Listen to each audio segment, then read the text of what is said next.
Hello, bonsoir, and welcome to the Get French Football News Show.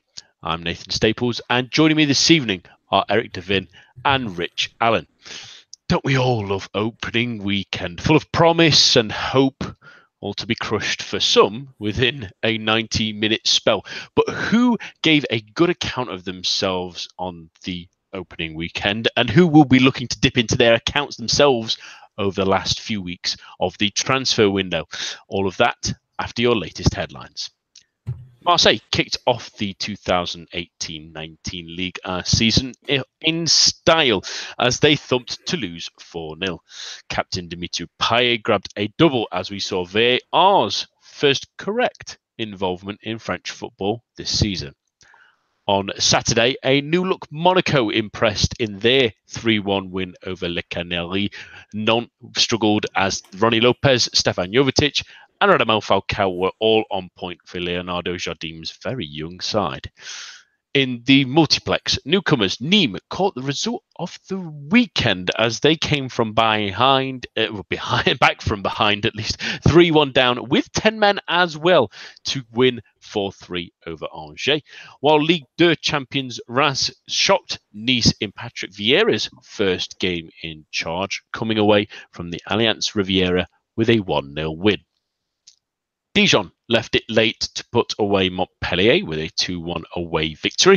Saint-Etienne have the returning Lois Diony to thank for their win against Guingamp by the same result, as Lille looked a completely different team from last campaign in their exciting 3-1 home win over Rennes. On Sunday, Lyon got off to a winning start with a strong 2-0 win over Amiens, while Bordeaux's miserable summer transformed into a 2-0 defeat to Strasbourg, with Pablo seeing an early red card. And this evening, Paris Saint-Germain saw some youth injected in their side, with stars still recovering from the World Cup, but did not fail to impress in their 3-0 win over Caen. Neymar, Adrien Rabiot and Timothy Weah nabbed the goals that sees the champions off the mark. And that's all for now. But for all your latest in the world of French football, head on over to our website at www.getfootballnewsfrance.com and follow us on Twitter at GFFN. We'll start this evening with the opening weekend, and it's been an interesting one with plenty of goals, plenty of interest, although it's been a little bit difficult for us UK viewers to watch, and we'll talk about that a little bit later. But I wanted to see who has impressed you gentlemen this evening, and I'll start with yourself, Eric. It's obviously been an action-packed weekend, but what team has impressed you so far in that first game? I think it has to be Lille. I think that, obviously this team had its issues even after Christophe Galtier took over, but I think that a summer under this manager, we know his talent, we know his abilities from what he achieved with Saint-Etienne, but to see them playing, again, Rennes aren't, exactly a great defensive team. My apologies, Rich, but to see Lille play with that sort of verve and dynamism, these are the players, looking at that midfield of Xhaka in particular, Nicolas Pepe on the right there, these are the players that Lille had bought last summer for those fees. These are players that are proving their worth. I know Pepe had a decent end of the season, but Xhaka's situation last year was difficult. Fode Ballo-Touré was terrible last year. He looked fairly sharp last night as well. Yassine Benzia, same thing. Mothiba, really a complete team performance. And I feel like when I wrote my preview guide for the site that I made the decision to put Lille 7th. It may have seemed risky given their end of the season last year, but I feel that my faith in Christophe Galtier, has been massively restored, and I think this performance could really see really be a springboard for Lille to continue to push at the margins of the race for Europe. No, I think they were one of the big surprises, Rich, and unfortunately it came against your own team, but they looked more dynamic, they looked more exciting. Even for Christophe Galtier's side, it seems a little bit strange to say that, but they were just much more adventurous than we saw last season, even with not an enormous amount of difference in player personnel. No, saying that though, I thought Jonathan Bamba was excellent. I think he's been a really top-class signing that will have gone under the radar, I think, over the summer. But he's had a couple of pretty solid seasons in the top flight now, and Lille's recruitment of him was pretty canny piece of business. I thought he, along with Pepe, along with Motiba, along with Benzia, were a really, really positive front four, full of movement. Everybody seemed to know where they were going. They seemed to create this sort of it looked like they'd been playing together far, far longer than they had. The link-up play, I think, between those four was excellent. It caused Rennes problems all evening. Some of the goals that they scored, terrific goals. I'd go along with that. Lille were probably one of, if not the most impressive performer over the weekend. The only word of warning I would perhaps put on that is that they opened their account with a really positive 3-0 win last season in Bielsa's first game in charge, with a 3-0 win over Nantes, and we'll see how that. I'm not predicting that they're going to have quite as calamitous season, but this is a really positive first step. They now need to make sure that they continue that. As a Rennes fan, it was disappointing from Rennes to see them play like that, but it was all Lille as far as I was concerned. I don't think Rennes played particularly poorly. I think there's a little bit of concern at the back, which looks like it may be addressed in the remaining weeks that we've got of the transfer window. But Lille were really impressive. And adding on to that one, Eric, because Rich makes a really great point that obviously Lille started terrifically under Marcelo Bielsa last season, but it faded away very quickly. Does this feel a little bit different this time around? This win was a little bit more emphatic in terms of style rather than just the scoreline itself? Yeah, absolutely. I think that we've seen Galtier's success at Saint-Etienne be a product of being,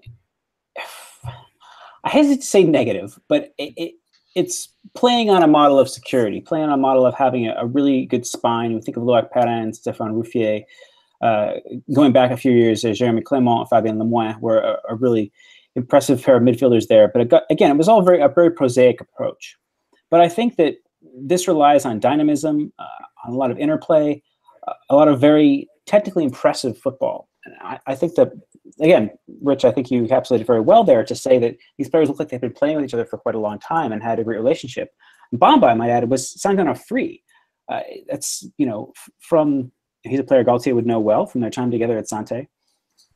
And I think that, this is a team now, I think, of his construction.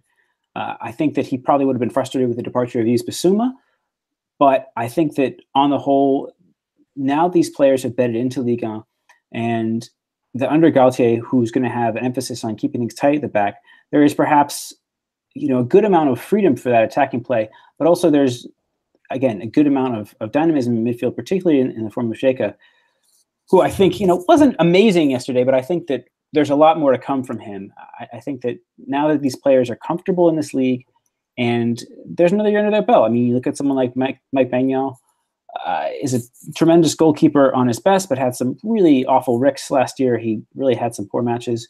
But I think there's more confidence to come from these players. You look at someone like Benzia or Samoro in their mid-20s. Now they're being looked at on this side as they're no longer a prospect. They're looked to lead this team and to show maturity and demonstrate the way forward. And I think that Galtier has really got this team on the same page and thinking about how to move forward and playing with real confidence, a confidence that belies their age and, for many of them, a lack of experience in this league. On to more sides, Rich, that impressed us on this weekend, because there's a fair few that you could probably pick out. But what team are you wanting to talk about today, Rich? I want to talk about two teams who we will talk about a lot this season, and we talked about a lot last season. Monaco and PSG. Opening games. Monaco especially, I think, had a really tricky game on paper. Away at Nantes under Miguel Cardoso, who are looking to implement this. It feels like a new brand of football at Nantes after so long playing this really defensive, negative, but just about effective style of play that they've had under the likes of Des Zakarian and Ranieri over the recent years. Cardoso has come in, has made some really positive signings that indicate that Nantes want to change the style of play for the better. And I think Monaco, with all the comings and goings that they had over the summer, a lot of us questioning, were they going to be the team that would drop out of the top four this season? I think you looked at that, and then you looked at the team that Monaco put out, and in their match day squad, I think there was only 4 players over the age of 25 across the starting 11 and the 7 on the bench. So a very young squad. And they went out and they put in a very professional performance. Not more impressive. You know, they controlled the game really well, had a lot of possession, created chances, but with Salah on the bench, with Majid Waris on the bench, and Boshilia unable to play against his parent club, not really lacked a finisher in front of goal. I think Valentin Rongier was guilty of quite a few misses during the game that a more accomplished centre forward probably would have finished and created obviously more problems, I think, for Monaco. But Monaco were really clinical. Scored at the right times. They opened the scoring. Opportunist goal from Ronnie Lopez. Rongier then missed a relatively simple chance, and from the breakaway on the counter attack, that led to Jovetic scoring a second, and then Falcao showed that he's lost none of that 6-yard instinct. With a third, Salah came off the bench to get a late consolation for Nantes. But I thought that was a really impressive performance from Monaco, and put out a statement that, you know, you write Monaco off at your peril. We've season after season where they've undergone this dramatic sort of cosmetic change in the volume of players. We've thought, is this the season? Have they done one too many changes? And, you know, opening game here that I think they'd have probably had a little bit of worry about, and they've come away with a pretty handsome 3-1 win. PSG then tonight, you know, it sounds strange to sort of want to bring the focus on them for reasons other than the glamour players, but you know, it was again another professional performance. It was perhaps not the starting lineup that we expected to see. There's obviously quite a few missing through, you know, obviously returns from the World Cup, the likes of Cavani and Mbappe and Thomas Meunier, a couple out through injury as well. So it was a young team that were put out. And credit to Thomas Tuchel. You know, he was not happy during the game. You saw him grimacing and yelling on the touchline. He's not afraid to shout at his players, which I think is really refreshing for PSG. I think that's exactly what they need. You know, Neymar got an early goal off the back of a pretty poor goalkeeping error from Brice Samba. He then set up Rabiot for a second just before the half time. Caen rarely threatened. There were a couple of chances. They hit the post through a free kick. But I think, as I say, credit to Tuchel, because he was willing to give these youngsters a chance, which, and again, is something a lot of us have been wanting from PSG. They've got such a talented academy and so many really good, promising young players coming through. And I think it was, at full time on the 11 that were on the pitch, 6 of them were 20 or under. You know, and several of those players have played very well during pre-season. You look at someone like Stanley Nsoki, played really well in the Trophée des Champions last weekend. So I think it's promising for PSG. I think it's promising for Tuchel that he's willing to do this. It's promising for Tuchel that, you know, clearly in a game which PSG were always going to win and always going to win easily, he wasn't prepared to. He was prepared to still, you know, be yelling at his players that he wants more, he wants better. And these are exactly the kind of changes that we wanted from PSG. So I think on that basis, with then obviously the high quality players that have got to come back into this squad, I think it's a promising start for Thomas Tuchel.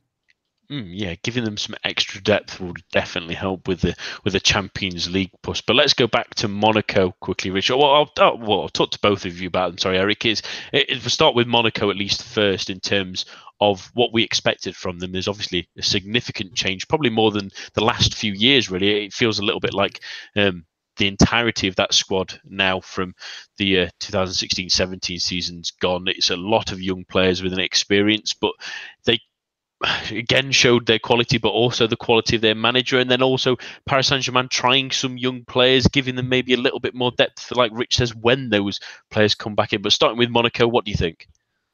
Yeah, I was really pleasantly surprised. I think that, I'm not too keen on Monaco. I think that I don't think they'll make the top three. I think that the loss of Fabinho is going to be too difficult for them to sustain this kind of performance, especially once the Champions League comes around and there's less of an opportunity to rotate. I've got serious questions about the defensive solidity of those fullbacks. Pierre Gabriel, I think, is a player who can be attractive going forward.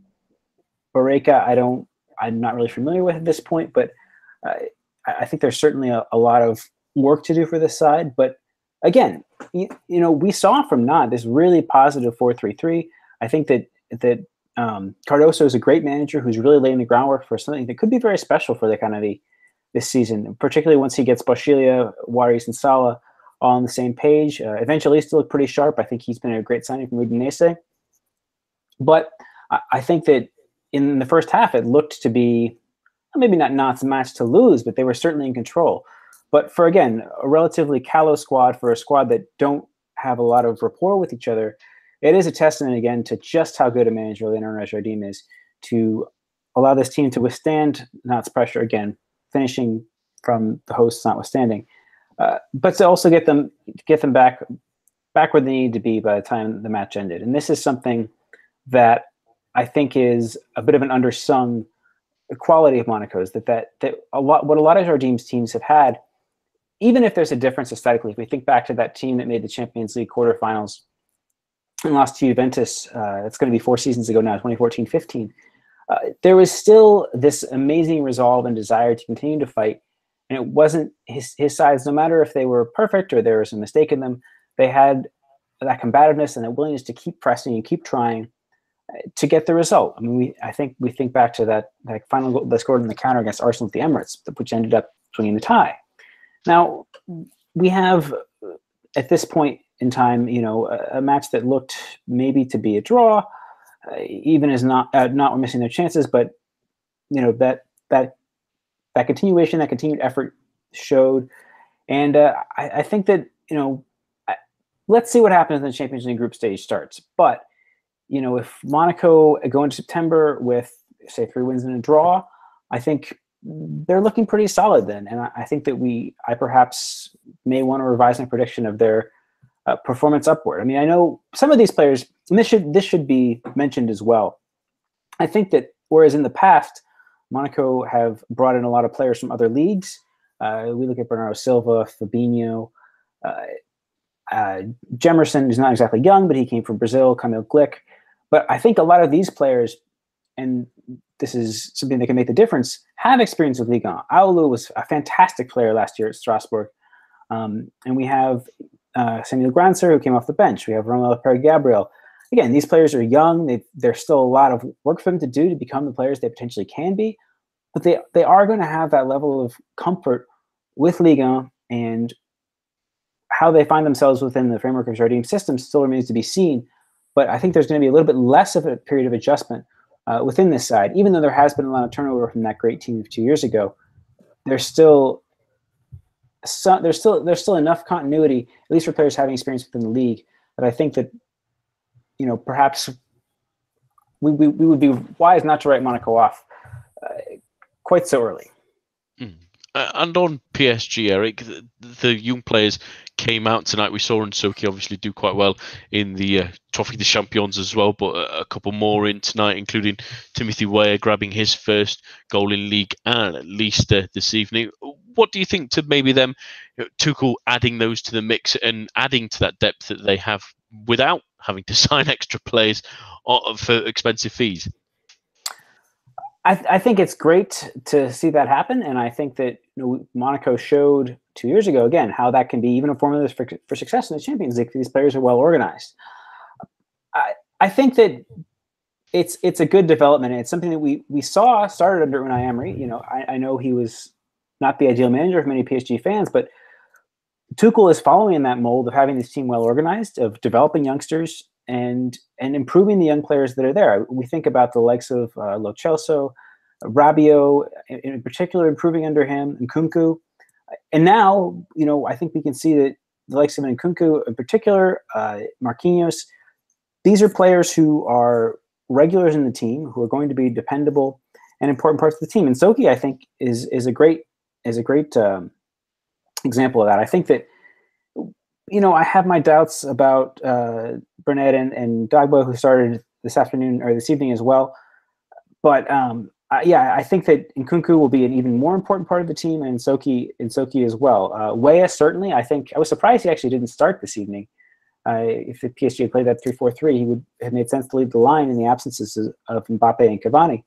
But there is definitely a positive buzz about this team in terms of how they can continue to foster these players. Because, obviously, some of this is being driven by financial fair play at present, but the frustrating thing to watch PSG was, with the exception of Verratti, they always seem to buy players later in their careers. Now, I get that there's something to name recognition, to global branding, and the likes of bringing in Angel Di Maria, Dani Alves, Thiago Silva. But there always, as we're seeing now with the FFP issues, there was always a lack of sustainability that we saw there. And I think that now that PSG are looking to that academy, again, Presnel Kimpembe, once he's back as well, a similar situation, a player who's come through the academy and done very, very well for himself. I think that we are going to see this team maybe not reach the heights they'd like to this season, but finally, after 7-8 years of this QSI project, finally be on a path towards sustainability. And for all their success and for all their trophies, that's not something that I've ever seen in this team. And that's, I think, the difference that they're finally willing to make. Let's hope that tradition continues. What a benefit it would be to any club to not just be able to attract the best, but create the best as well. Richard, one more team I wanted to talk about, because I'm pretty sure plenty of people want to talk about them. That would be Le Crocodile Nîmes, who came back from 3-1 down with 10 men to win 4-3 in their first Ligue 1 game for a long while against Angers. A terrific result for them. We question whether they maybe had the ability to really challenge in Ligue 1 this season, but that result just showed grit, determination, and a phenomenal result. It was. After I'd watched the Lille-Rennes game last night, I was just looking through the scores. I was like, Angers and Nîmes, it doesn't jump out as a particularly promising game of entertaining or high-scoring football. And then you looked, and it was, have I read that right? Is that really Angers 3, Nîmes 4? And then you delve into what actually happened during the game, and it was a great start for Nîmes, first game back in the top flight, an early lead.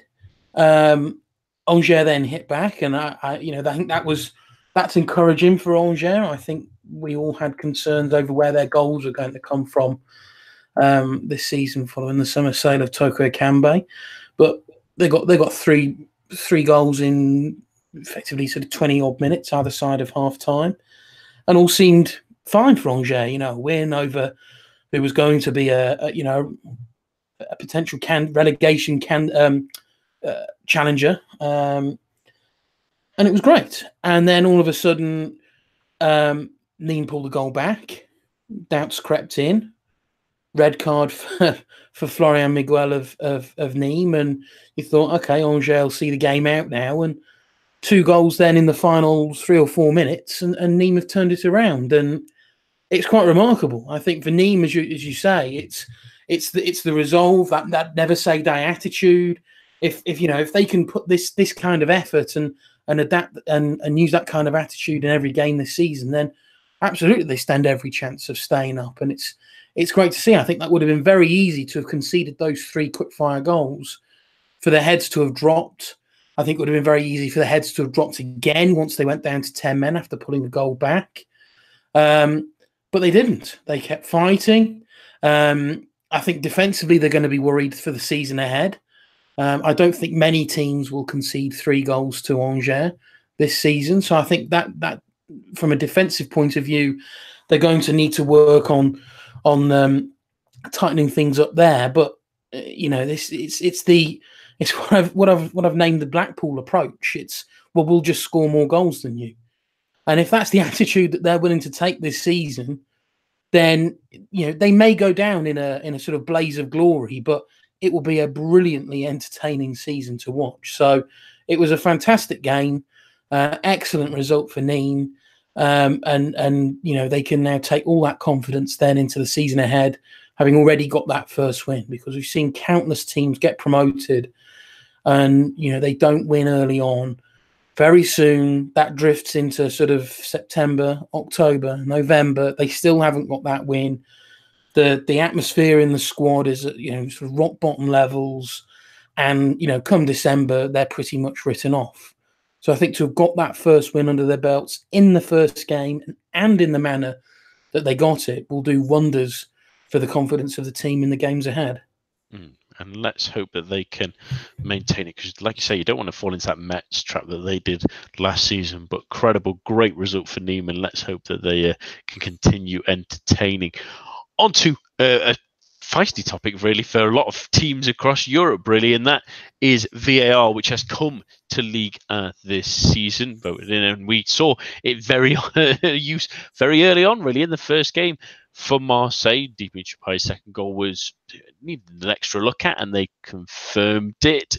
There's been not great headlines made by it so far, at least, Eric, but I wanted to talk to both of you tonight about what you thought about VAR coming to French football. Do you think it's the right move for the league? Yeah, I think so. I think that by and large, it was a success at the World Cup. There were certainly some exceptions to that, but I think that, if a tournament with a broad range, with a group of officials with a broad range of experience in terms of level of professionalism in which their home country operates, et cetera, can and are new to this technology, can get this technology to operate well for them to make decisions accurately and quickly. On the whole, I think there's no reason that Ligue 1 couldn't and shouldn't implement it. I think that perhaps we will see higher goal tallies in France. I think that we certainly saw during the World Cup that was the case. More goals scored, particularly through penalties and particularly through set pieces being given. Set pieces as a result of more free kicks being given. So I think there's a lot to be said for it. I think that it can increase interest in the league. I think that, as both of you will no doubt know, that Ligue 1 has in some ways suffered as being a league with a particularly negative perception of it. Not negative in that it's a poor league, but that a lot of teams tend to hang their hat on being defensively sound and trying to play on the counter. So I think that it could potentially encourage teams to play more on the front foot, knowing that they have sort of VAR as being on their side, if you will, if play is broken up unfairly, or that there's an extra opportunity for them to get the reward that they are after. So yeah, I'm positively optimistic about it after the World Cup. The use of it on Friday, I think, yeah, I can see why it generates some controversy, but just as fans of any big club are going to gripe one way or the other about their rivals, I think that a lot of that is down to the focus that is always on Marseille as the best supported club in France. And that's the thing, really, Eric. Rich. Sometimes is that a lot of people complain about technology coming into the sport, making it more robotic, but at the same time, it does clear up some of those decisions. It adds a little bit of drama as well, I suppose, when it was used in the World Cup especially. But from evidence on the first weekend, it wasn't really rolled out too often, really, which is maybe the kind of middle ground that's needed. Absolutely. And when it was called upon, it resulted in the right decision being made. So I have zero problems with it coming in. As Eric said, I think by and large it was a success at the World Cup. It's only going to get better as more and more leagues become accustomed to it, as more and more players, fans, ultimately referees as well become accustomed to it. It's only going to get better. And ultimately we want the right decisions to be made. There will be plenty that say, as you say, they don't want the sort of human error, if you like, to be taken out of football. Well, how many times do we have to debate contentious decisions after a game? We don't, if there's a system in place that can help, eradicate those contentious decisions, then let's use it. and let's give it the time to develop. It will become a far swifter, smoother process. At the minute, perhaps, yes, it can be a little laboured with, is a decision being reviewed or not? Nobody quite knows. And then all of a sudden there's a stop in play and the referee then decides, actually, I'll go and have a look. It can be a bit laborious, yes, but this is the sort of first iteration of it. It's going to be like that. It's only going to get smoother and swifter and more efficient. So we have to give that time. If we don't give it time, then we may as well just not bother. But I think we've got this product, this facility that can help the correct decisions be made, which ultimately, and not to sound too dramatic, also moving into the age where money is king in football, continue to be in that age where money is king in football. If it can help eradicate decisions which could ultimately, further down the line, have a significant financial impact to some of these teams, say we're in the final day of the season and it's that penalty decision in the Marseille game is the final game of the season, and it decides whether Toulouse go down or another team go down, and that proves to be the decisive goal, and that we don't have VAR, that penalty is not given. That has a financial impact on teams. So again, we have to think of that as well. So I'm all for it.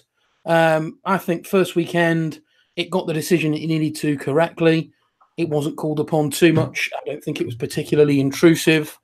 You sort of forget that VAR is active and is being used half the time. I think its use in this division this season will go a long way, I think, to proving that actually it can be an effective system. Yeah, absolutely. Let's hope so. But I suppose there'll be still critics, Eric, and France has had a bit of a somewhat tumultuous relationship with technologies before, shall we say, with obviously the issues with goal line technology last season that have been sort of partially rectified this year at least. Do we think that may be still a worry in the back of minds, especially in the French public, that we've had technology before, it's not quite worked as expected? Obviously, the tests in Italy and the Bundesliga caused a lot of controversy last season as well for both of those. A lot of players are against that. Do you think that might still be sort of a running narrative throughout the season, or do you hope that with these tests that they've done so far, and also they also have had it in the Coupe de Ligue last season as well, and it did relatively well in the game against Montpellier and Monaco from memory, that maybe France are the ones that maybe adopting it slightly later and are the ones to maybe the pioneers and improve on it? Yeah, I think so. I think that this will only be true until there's some high-profile gaffe, which there inevitably will be. Whether it's an Olympico or the Classique or whatever, I think that there will be contentious moments surrounding video technology, whether it be goal line or VAR this season in Ligue 1.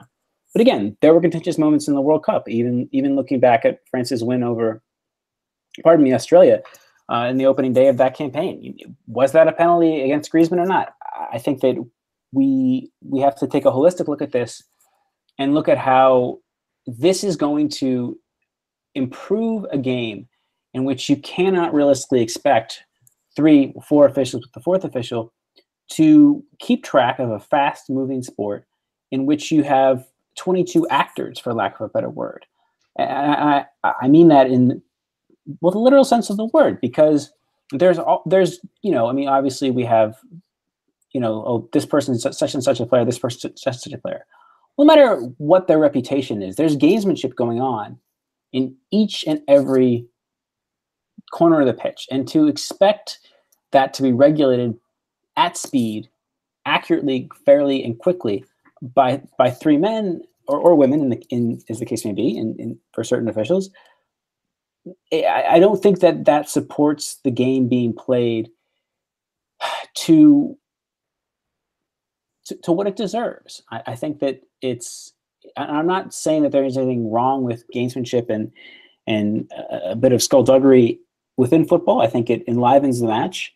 I think we all, like to have a laugh at Pepe falling over in a heap or whatever the case may be, or, Thiago Silva playing something up more than he ought to. But I think that the issue here is that it's a positive, and I think that a good, strong, successful season in France, which I'm optimistic about it happening, I think can really go a long way, not only to changing the perception in France, but in the world at large, as this being the wave of the future.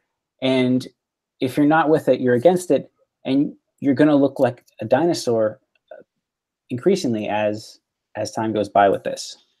Yeah, let's hope that it does get off to a good start, as it already seemingly has done, at least anyway, to a certain extent, and that maybe as we slowly allow it to grow, and I know people want immediate things in this day and age, which is the struggle of it, but maybe if we just keep forward, let's keep focusing on fixing it and getting it as good as we can get it, and eventually we will believe and notice it's there.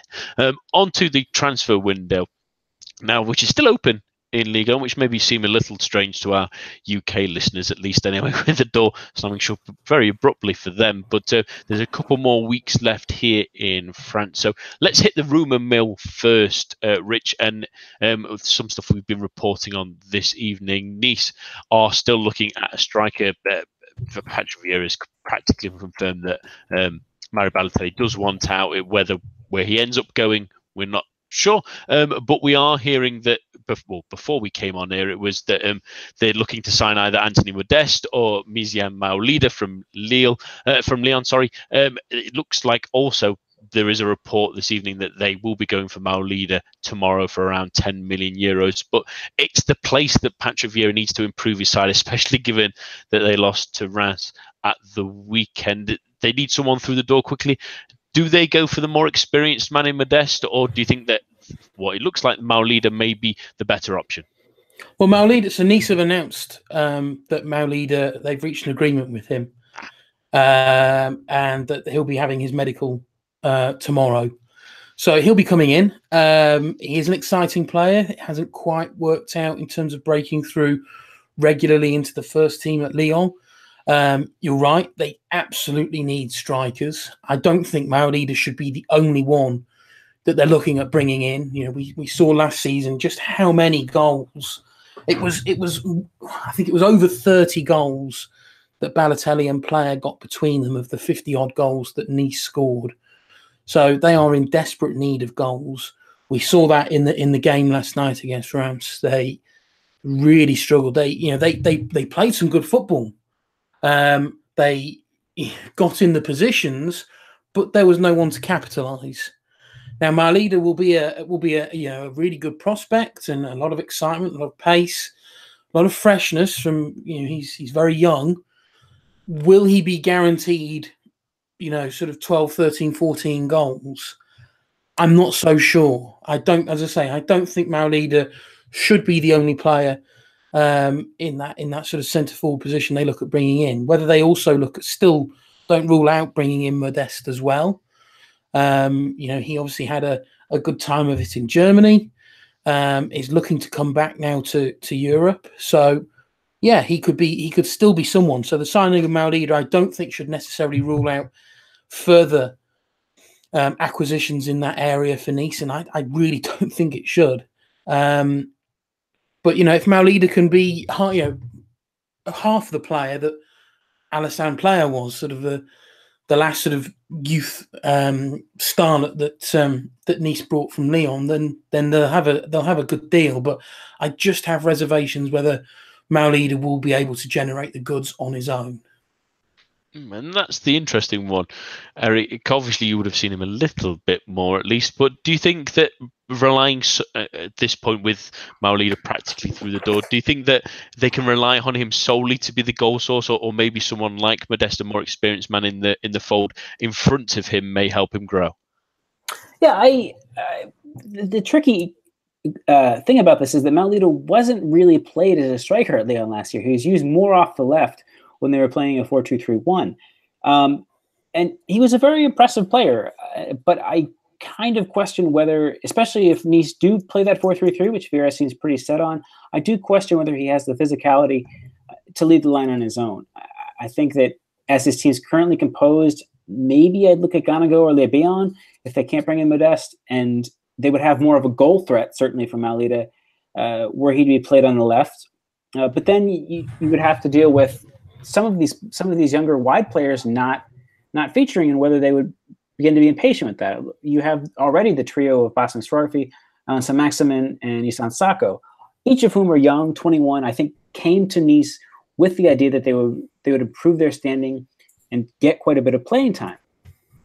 So in concert with that, I think that Vieira needs to be very mindful, again, if he's sticking to that 4-3-3, of how this sets up, because Maolida, again, can't lead the line for me.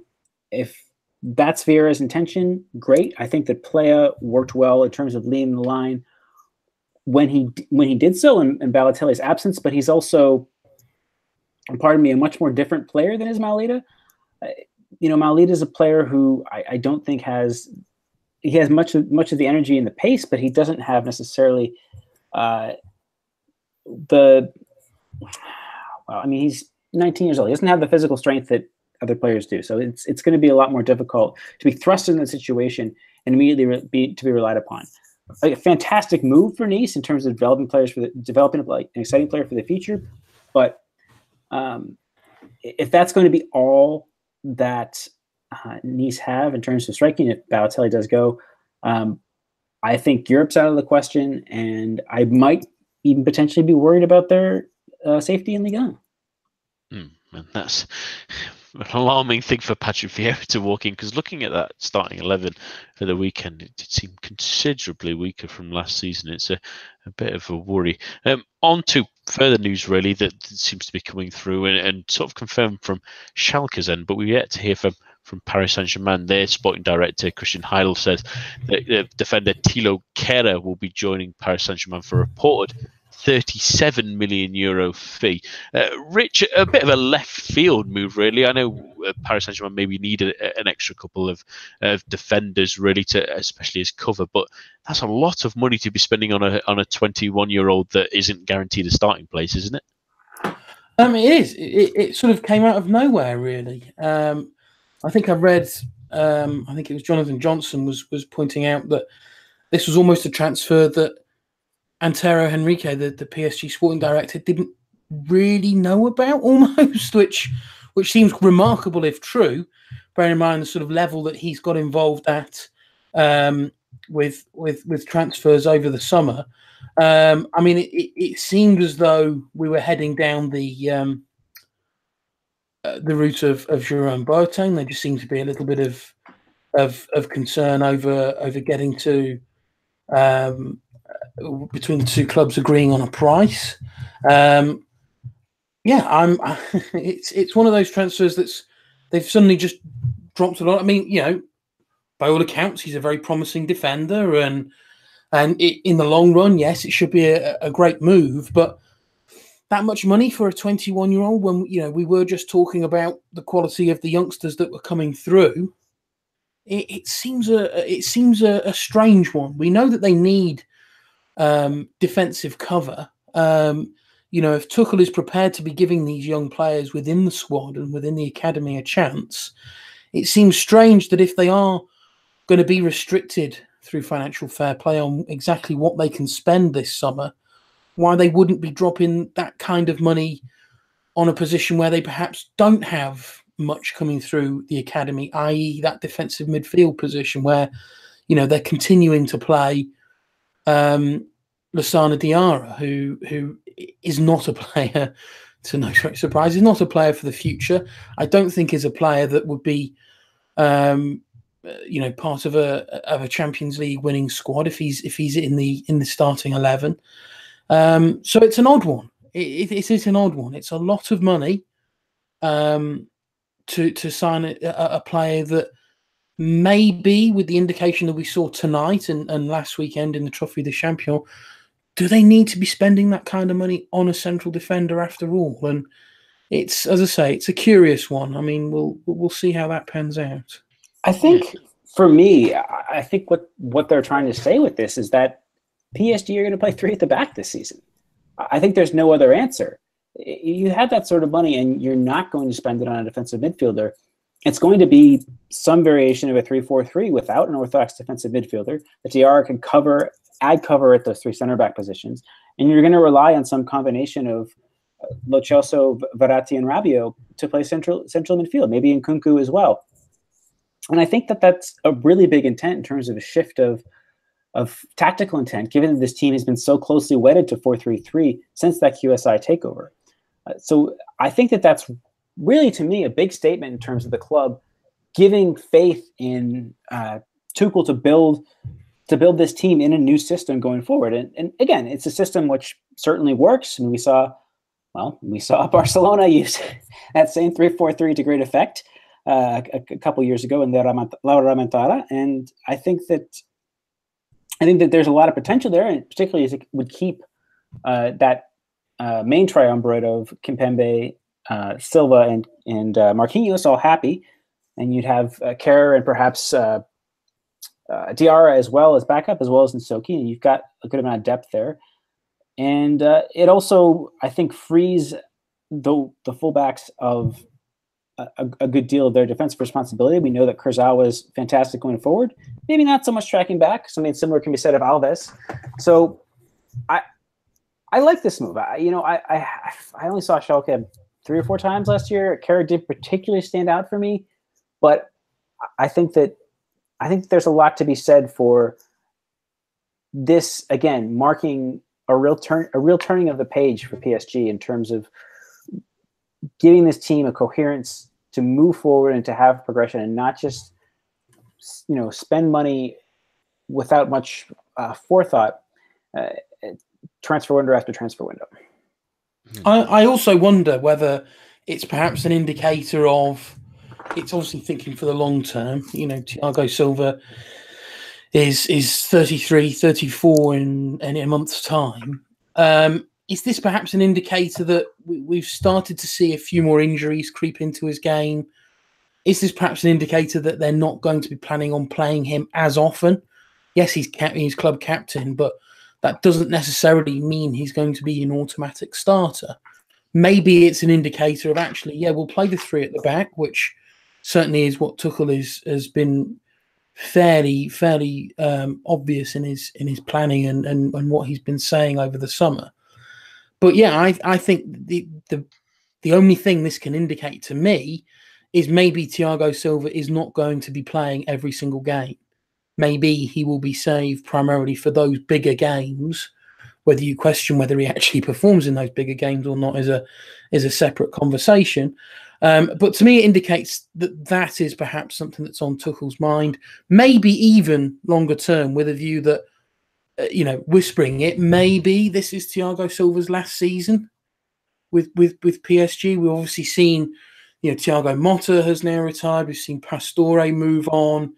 He's sort of the last of that initial batch of recruits.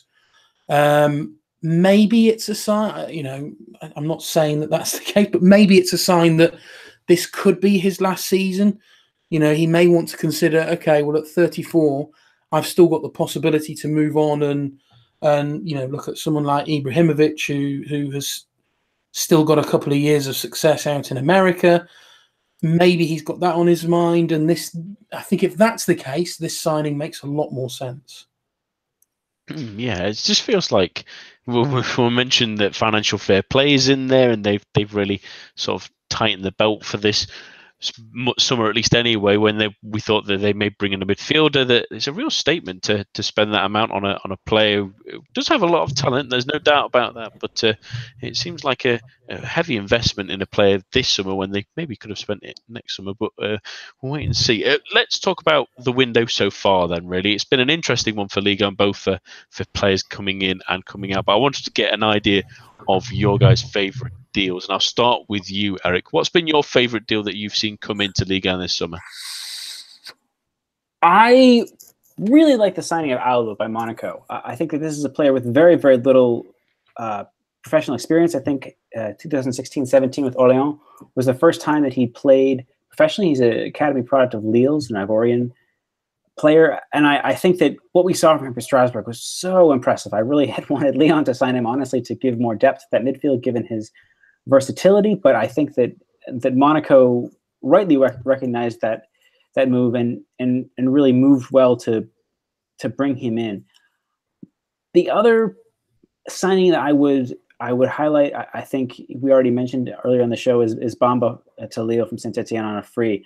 I think this is a player who has a lot of similar qualities to Nicolas Pepe in terms of his versatility, ability to switch positions, pace, dribbling ability. And I think that's really impressive as well. So I think those two, for me, I know that they're not into Ligue from out of Ligue, but I think that's the one. If we're talking players coming into Ligue, I really like the signing of Lucas Evangelista for Nantes. I think that he's going to add a lot of dynamism to that midfield. And, it didn't happen for them on Saturday, but I think that they showed a lot of very, very encouraging signs. So once that squad is at full strength with Waris, Bashile, and Salah, I think there's a lot to be seen from Nantes this season. Rich, what have you liked so far in this transfer window? Well, yeah, I mean, echoing what I said earlier in the podcast, Bamba, yeah, really good signing, I think, for Lille. I think Remy, and I think the experience that he's not necessarily going to play every, but the experience that Jose Font can bring at the back, I think will be an excellent trio of signings for a variety of reasons. As Eric said, I thought Lucas Evangelista was a good signing. I thought he was excellent in the game against Monaco. He was controlling that midfield. He was willing to get forward. He had a couple of opportunities, especially in the first half, that maybe slightly more composure. He would have troubled the goalkeeper a little bit more, but he's looked a good signing. I think Clement Grenier. Sorry, I lost me. I was thinking there. Clement Grenier. I think he obviously had an excellent time with Guingamp. Got the move to Rennes. He's looked positive throughout the summer in pre-season. Clearly, has got he's got no worries now about the injuries.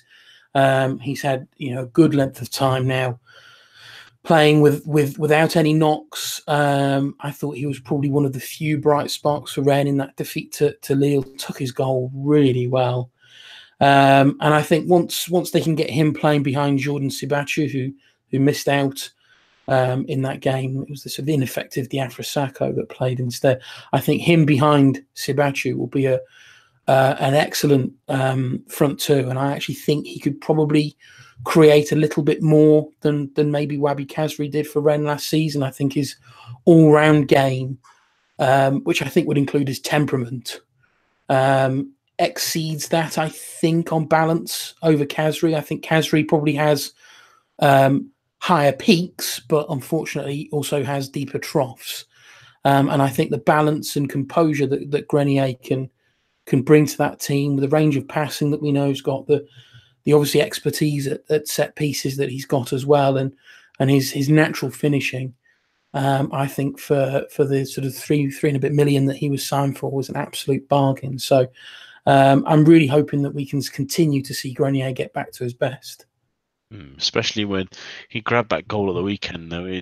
Really lovely take on that finish. There's a few that I quite like. I think I've mentioned before that I'm a big fan of Ronel Pierre-Gabriel. I think that's a good move for Monaco, especially if all the right backs look like they may be leaving the club. He's a really tidy right back that could be a real special one if nurtured correctly. And the one I think we've mentioned on the previous show as well, in Nolan Roux at Guingamp, if he can perform like he did at Metz, that's a terrific signing for them to get an extra striker that can get the goals up there for them, and it'd be really great to see if he can recreate that form. Very quickly from you gentlemen, I just wanted to also get one that maybe left you scratching your head, and since I've dropped this one on you, I'll go with mine first at least, and that's Yassine Bamou to Caen. They've brought in a number of strikers this summer. Ninga, Crivelli, obviously, who they had on loan as well, and Bamou comes in as well as they try and replace Santini, who's left to Anderlecht. But it just feels like they've just had a shotgun approach at this, and Bamou's had a couple of poor years at Nantes. He never really quite held down a role there, couldn't grab the goals that they needed, and he's fighting with Ninga, who is, I think, a much better striker when he can stay fit, when he goes on his spells of goals. He's very similar as well in as Crivelli, but neither are great goal scorers. It just feels like they were maybe trying a little bit too hard to just try sign anyone, and I just fear that Bamou might have been a poor signing that may see them really, really struggle this season. They did look poor today and made some real big mistakes, which you can't do against the big sides anyway. Eric, who was a head scratcher for you? Is there anyone on that's come through to a Ligue side that you're thinking that doesn't really improve their standing? Yeah, I would have to say that I think that Firmin Ndombele going to Toulouse, I don't get that. I know there wasn't much money involved in the deal. I think it was 1.8 or 2 million euro, but which is money in Rennes' pocket. But why, if you're bringing in Mathieu de Seve, I know afterwards, why sign this player permanently? You already have the admittedly not very impressive Courtangeon on that wing as well. Toulouse are going to struggle this season, and I don't think Ndombele gives them anything more going forward. And I think that one in particular stands out. The other one perhaps is Johansson going to Rennes. I know he's currently injured.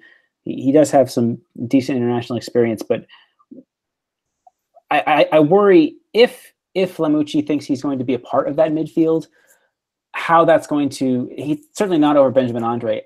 Could that potentially affect the development of Ligue, who I think had a really good season last year and really looks to be kicking on even further this season?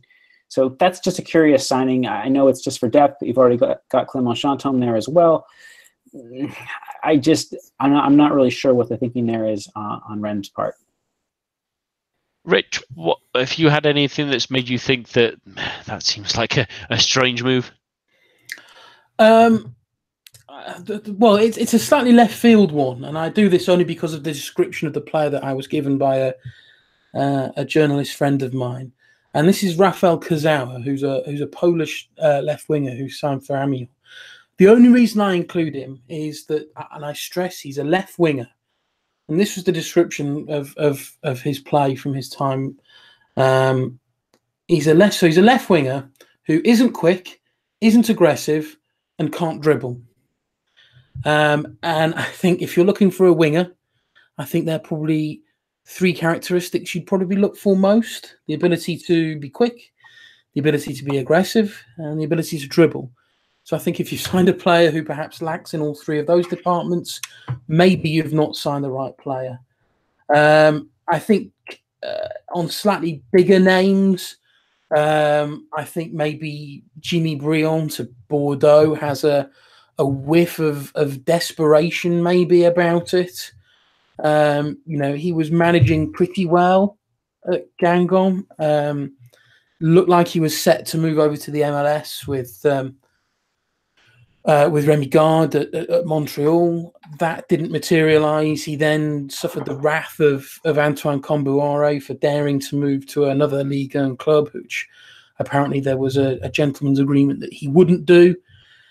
But with Bordeaux in desperate need of players, but clearly not financially going to be concerned because they've obviously got the money from the Malcolm sale, but with Gus Poyet so desperately again screaming and pleading with his board to bring players in, I'm not necessarily sure that Jimmy Briand was the player that he was anticipating bringing in. And as I say, I think there's a smell of desperation about it of here's a player, now shut up Poyet and get on with it kind of thing, which telling Poyet that won't end well. So that's just a sign, and I think that just leaves me just questioning what's the plan there for Bordeaux.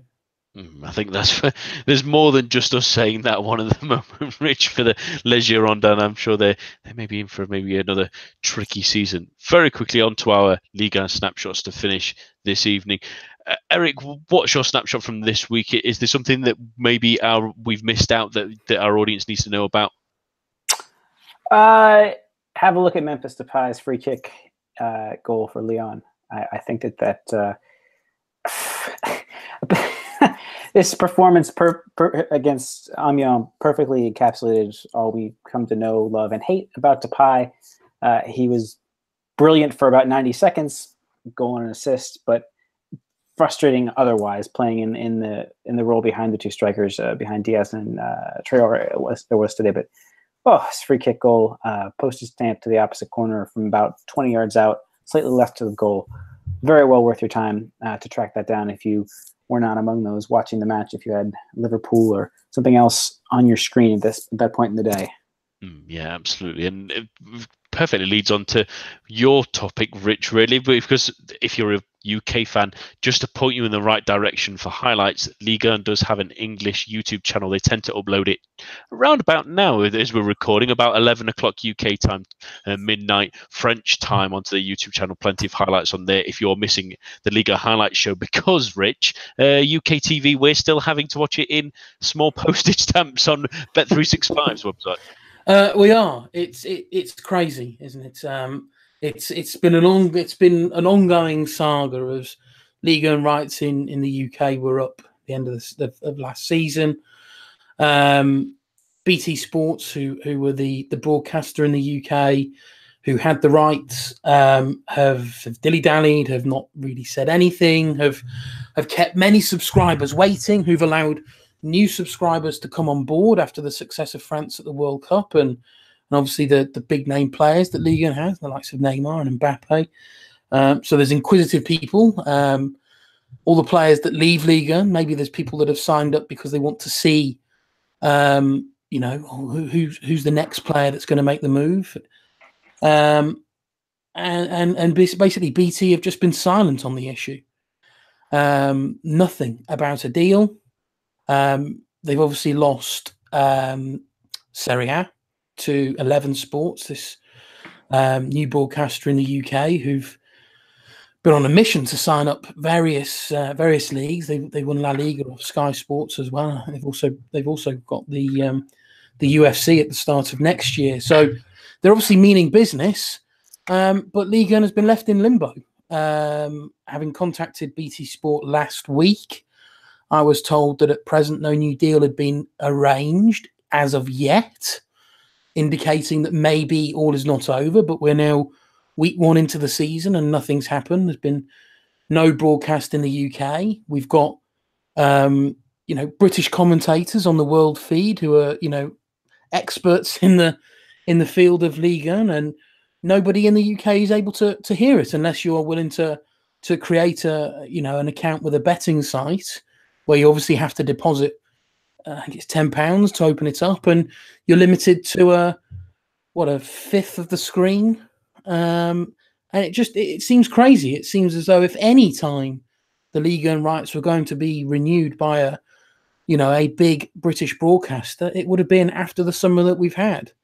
With so many players again moving from Ligue 1 to the Premiership and to the Bundesliga and La Liga, it's still a league that's in demand from a player perspective, and ultimately it's the home league of the world champions, with some of the biggest names in world football playing week in, week out. So the fact that it's not broadcast by a major TV broadcaster in the UK, I frankly think is shameful. So, I mean, we're hoping that all's not lost. I think we're hoping that between BT, Sky, and this 11 Sports, maybe somebody can recognise that there is a demand for it. I noticed that during last night's multiplex, BT Sport, instead of showing one of those games, of which they could have picked any, and it would have been a really entertaining game, 7 p.m. on a Saturday night, instead they showed repeats of, and I stress this is no offence to these sports, but they showed repeats of some drag racing from the US, and the repeat of a Aussie Rules game from that morning. Now, I'm fairly confident that a Ligue 1 game would have been of more interest and had bigger viewership than either of those. So the fact that they are not willing to negotiate on this deal would seem to indicate to me that they've realised they probably spent a bit too much on securing Premier League and Champions League, of which they are the exclusive broadcast of the Champions League in the UK. They've spent a bit too much, I think, on securing those rights. So it's a shame that so many people are going to miss out. But one final, very, very quick snapshot. I see Eric's Memphis Depay free kick, and I raise you Wabi Kazri's goal. Fantastic. Okay. Yeah. Okay. Fantastic. It was a fantastic. Lois Dioni, who I thought was really impressive, comeback game after a loan spell. It didn't really work out for at Bristol City. He got a goal, and his assist for Khazri, which was a really deep crossfield ball, which Khazri connected with on the volley back across goal. It's a fantastic goal, and I think one well worth checking out.